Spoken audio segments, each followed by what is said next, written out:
আমি দেবাশিস বিশ্বাস, কলকাতা থেকে এসেছি, কলকাতার নিয়ারেস্ট কৃষ্ণনগর সিটি থেকে। তো লাস্ট 2 ডেজ ধরে আমি তোষালি স্যান্ডসে স্টে করছি। আজ আবার মেয়ের 5 বছরের জন্মদিনকে সেলিব্রেট করছি। তো খুব সুন্দর, খুব ভালো অ্যাম্বিয়েন্স। আমরা পুল সাইডের পাশে এখানে ডেকোরেশন হয়েছে, পুল সাইডের পাশে বার্থডে সেলিব্রেট করা এরা অ্যাকচুয়ালি।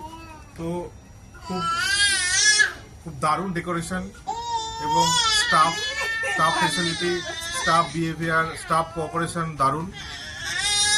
রুম সার্ভিস তো কোনো কথাই নেই, দারুণ অ্যাম্বিয়েন্স। এদের নিজস্ব পার্সোনাল বিচ আছে। এদের ফুড কোয়ালিটি খুব ভালো, ফুড কোয়ালিটি খুবই ভালো, স্টাফ বিহেভিয়ার খুবই ভালো। তো we are very much satisfied. আমাদের খুব ভালো লেগেছে, আমরা আবার আসবো এবং পুরীতে এলেই আমরা এখানেই আসবো, এবার ঠিক করে নিয়েছি। থ্যাংক ইউ, বাই দাও।